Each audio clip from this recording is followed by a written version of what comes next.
Capítulo 7. O apuro dos órfãos Baudelaire ali sentados, abandonados na plataforma costeira, com Kit Snicket acima deles inconsciente, no topo de um cubo de livros, o Conde Olaf trancafiado numa gaiola e a víbora incrivelmente mortífera aos seus pés, é uma excelente oportunidade para usar a expressão sob uma nuvem negra. As 3 crianças estavam certamente sob uma nuvem negra naquela tarde. E não só pelo fato de uma solitária aglomeração de vapor d'água condensado, identificado por Klaus como pertencente à variedade cúmulo, estar pairando acima delas no céu como mais um náufrago da tempestade da noite anterior. A expressão sob uma nuvem negra refere-se a pessoas desfavorecidas em uma determinada comunidade. Do mesmo modo como a maioria das salas de aula tem pelo menos uma criança muito impopular, ou a maioria das organizações secretas tem sob suspeita pelo menos um analista de discurso. A única comunidade da ilha certamente pusera Violet, Klaus e Sunny sob uma nuvem negra. E mesmo debaixo do sol ardente da tarde, os órfãos sentiram o calafrio da suspeita e da desaprovação da colônia. Eu não posso acreditar, disse Violet. Eu não posso acreditar que fomos abandonados. Pensamos que poderíamos jogar fora tudo o que aconteceu conosco antes de chegarmos aqui, disse Klaus. Mas este lugar não é mais seguro que qualquer outro onde já estivemos. Mas que fazer? Perguntou Sunny. Violet correu os olhos por toda a plataforma costeira. Imagino que podemos pescar peixes e colher algas para comer, disse ela. Nossas refeições não serão muito diferentes das da ilha. Com fogo, disse Sunny pensativa, carpaçada no sal. Não podemos viver aqui, observou Klaus. O dia da decisão está chegando e a plataforma costeira vai ficar debaixo d'água. Ou teremos de viver na ilha, ou achar um jeito de voltar para o lugar de onde viemos. Nunca conseguiríamos sobreviver a uma viagem por mar sem barco, disse Violet, desejando ter a sua fita de volta para poder prender o cabelo. Kit conseguiu, ressaltou Sunny. A biblioteca deve ter servido como uma espécie de balsa, disse Klaus passando a mão pelos livros. Mas ela não poderia ter ido longe em um barco de papel. Espero que ela tenha se encontrado com os Quagmire, disse Violet. Espero que ela acorde e nos conte o que aconteceu, disse Klaus. Você acha que ela está seriamente ferida? Perguntou Violet. Não há como dizer sem um exame médico completo, disse Klaus. Mas a não ser pelo tornozelo, ela parece estar bem. Provavelmente está apenas exausta por causa da tempestade. Preocupada, disse Sunny tristemente, desejando que houvesse um cobertor quente e seco na plataforma costeira que os Baudelaire pudessem usar para cobrir a amiga inconsciente. Não podemos nos preocupar só com Kit, disse Klaus. Precisamos nos preocupar com nós mesmos. Temos de pensar em um plano, disse Violet com a voz cansada, e os 3 Baudelaire suspiraram. Até mesmo a víbora incrivelmente mortífera pareceu suspirar e pousou a cabeça no pé de Sunny solidária. Os irmãos ficaram parados no meio da plataforma costeira, pensando em seus apuros anteriores e em todos os planos que engendraram a fim de encontrar segurança, apenas para acabar envolvidos em mais uma desventura em série. A nuvem sob a qual estavam parecia aumentar e escurecer cada vez mais, e as crianças poderiam ter ficado lá sentadas por um longo tempo se o silêncio não tivesse sido quebrado pela voz do homem que estava trancafiado na gaiola. Eu tenho um plano, disse o Conde Olaf. Deixem-me sair e contarei o que é. Embora não estivesse mais usando a sua voz esganiçada, Olaf ainda soava abafado dentro da gaiola, e quando os Baudelaire se voltaram para olhar, foi como se ele estivesse lançando mão de um de seus disfarces. O vestido amarelo e laranja que estava trajando cobria a maior parte do corpo, e as crianças não podiam ver a curva da sua falsa gravidez, nem o olho tatuado em seu tornozelo. Somente alguns dedos dos pés e das mãos se projetavam por entre as grades da gaiola. E se os irmãos olhassem de perto, poderiam ver a curva molhada da boca dele e um olho piscante espiando para fora do cativeiro. Não vamos deixá-lo sair, disse Violet. Já temos problemas suficientes sem você vagando solto por aí.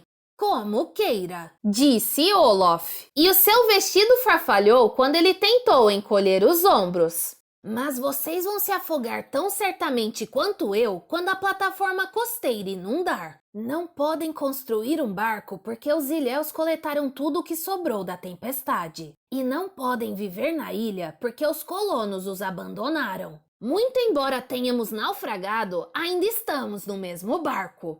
Não precisamos da sua ajuda, Olaf, disse Klaus. Se não fosse por você, não estaríamos aqui para começo de conversa. Não tenha tanta certeza disso, disse o Conde Olaf e sua boca se retorceu num sorriso. Mais cedo ou mais tarde, tudo acaba dando nestas praias só para ser julgado por aquele idiota de túnica. Vocês acham que são os primeiros Baudelaire a vir parar aqui? Que quer dizer? Perguntou Sunny. Deixem-me sair, disse Olaf com uma risadinha abafada. E eu lhes direi. Os Baudelaire se entreolharam em dúvida. Você está tentando nos enganar, disse Violet. É claro que estou tentando enganá-los, exclamou Olaf. Assim é o mundo, jovens Baudelaire. Todos correm de um lado para o outro, cada qual com seus segredos e esquemas, um tentando ser mais esperto que o outro. Ishmael foi mais esperto que eu e me pôs nesta gaiola. Mas eu sei como ser mais esperto que ele e todos os seus amigos ilhéus. Se vocês me soltarem, eu poderei ser o rei de Olafilândia e vocês três poderão ser os meus novos comparsas.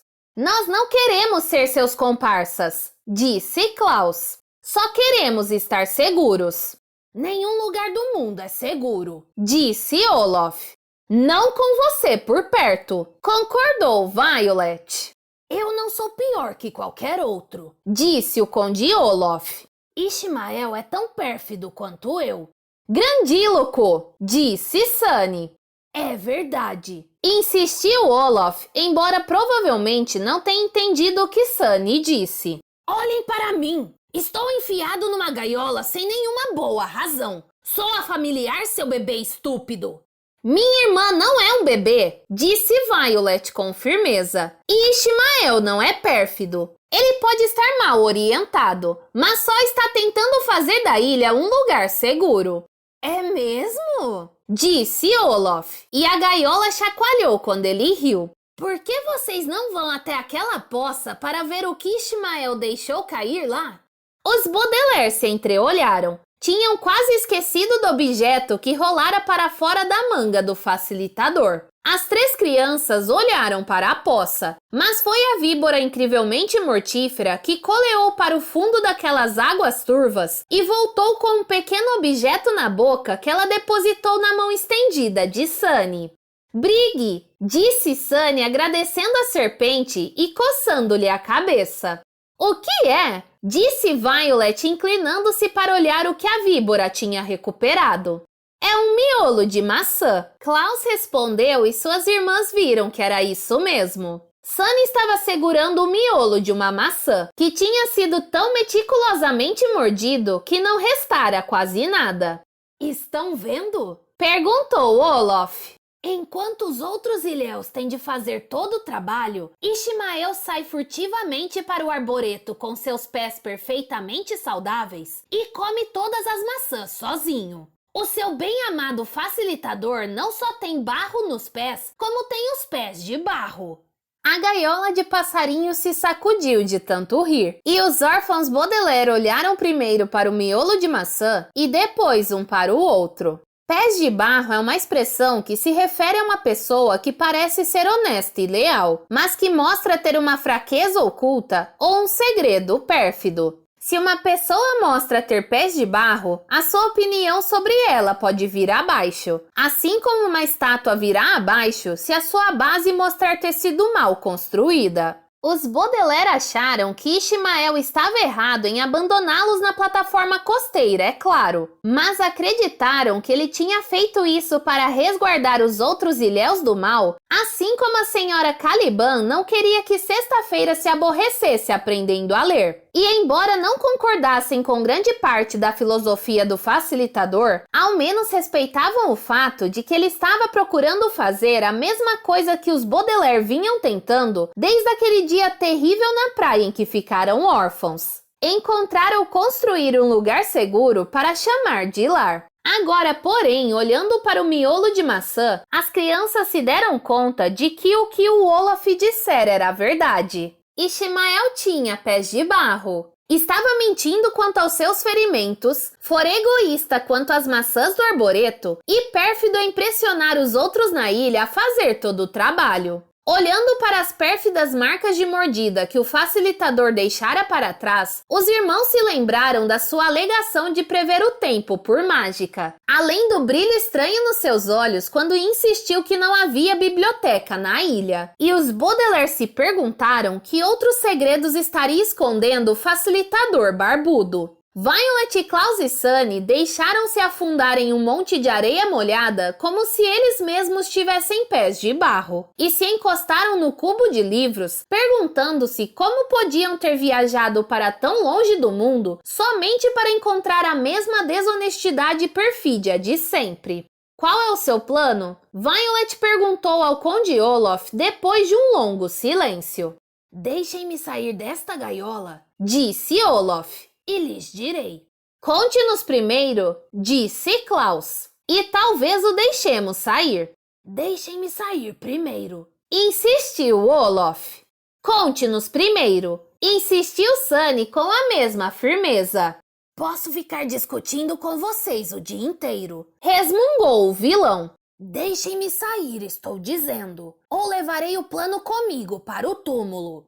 Podemos pensar em um plano sem você, disse Violet esperando soar mais confiante do que se sentia. Já conseguimos escapar de uma extensa lista de situações difíceis sem a sua ajuda. Eu tenho a única arma que pode ameaçar Ishmael e seus seguidores, disse o Conde Olaf. O lançador de arpões? Disse Klaus. Homeros levou aquilo embora. Não o lançador de arpões, seu intelectual retardado, disse o Conde Olaf com desdém, uma expressão que aqui significa enquanto tentava coçar o nariz dentro dos confins da gaiola de passarinho. Eu estou falando do micélio medusoide. Fungo! Gritou Sunny. Seus irmãos engasgaram, e até a víbora incrivelmente mortífera pareceu perplexa do seu jeito reptiliano quando o vilão lhes contou o que você já deve ter adivinhado. Eu não estou realmente grávido, ele confessou com um sorriso amarelo engaiolado. O capacete de mergulho contendo os esporos do micélio medusoide está escondido neste vestido que estou usando. Se vocês me deixarem sair, poderei ameaçar a colônia inteira com estes cogumelos letais. Todos aqueles idiotas de túnica serão meus escravos. E se eles se recusarem? Perguntou Violet.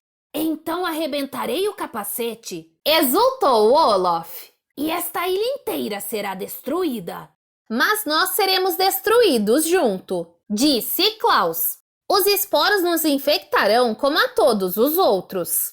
Ion Rachoa, disse Sunny o que queria dizer nunca mais. A mais jovem dos Baudelaire já tinha sido infectada pelo micélio medusoide não fazia muito tempo. E as crianças não gostavam de pensar no que teria acontecido se não tivessem encontrado um pouco de wasabi para diluir o veneno.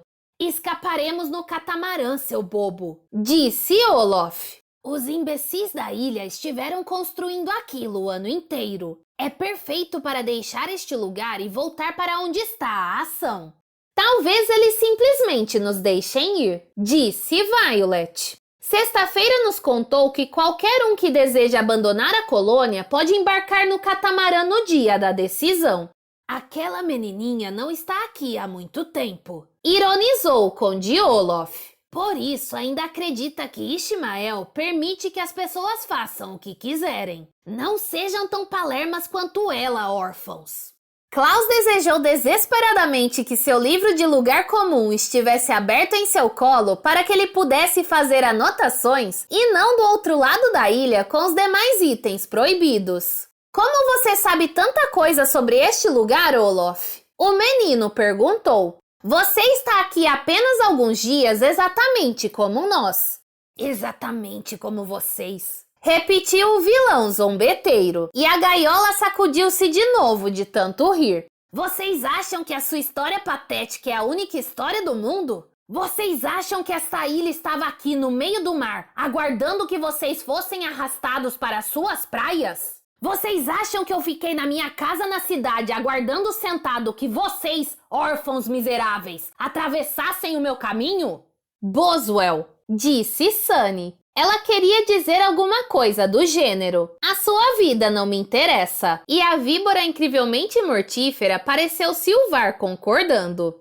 Eu poderia lhes contar histórias, órfãos Baudelaire. Disse o Conde Olaf com uma voz rouca e abafada. Eu poderia lhes contar segredos sobre pessoas e lugares que vocês nunca sonharam. Eu poderia lhes contar sobre brigas e cisões que começaram antes de vocês nascerem. Eu poderia lhes contar sobre vocês mesmos coisas que não poderiam nem imaginar. Apenas abram a porta da minha gaiola, órfãos, e lhes contarei coisas que vocês jamais descobririam sozinhos.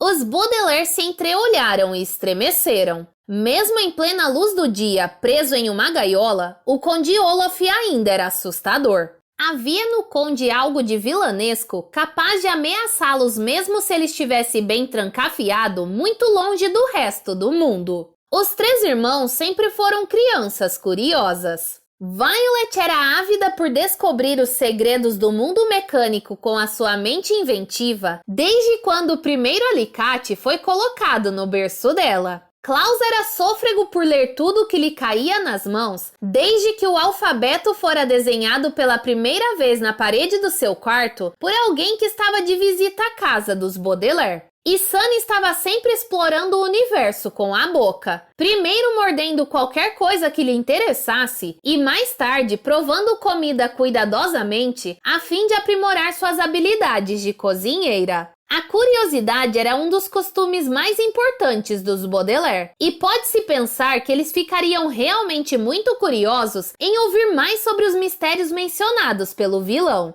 Mas havia algo de muito sinistro nas palavras de Olaf. Ouvi-lo falar dava a impressão de estar em pé à beira de um poço fundo, ou caminhando no alto de um penhasco na calada da noite, ou ouvindo um estranho som farfalhante do lado de fora da janela do quarto, sabendo que a qualquer momento algo perigoso e enorme poderia acontecer. Aquilo fez os Baudelaire pensarem naquele terrível ponto de interrogação na tela do radar do Queequeg. Um segredo tão gigantesco e importante que não poderia caber em seus corações ou em suas mentes. Algo que estivera escondido durante a vida inteira e que poderia destruí-los uma vez revelado. Não era um segredo que os órfãos Baudelaire quisessem ouvir, do Conde Olaf nem de ninguém. E apesar da sensação de ser um segredo que não podia ser evitado, as crianças queriam evitá-lo de todo modo.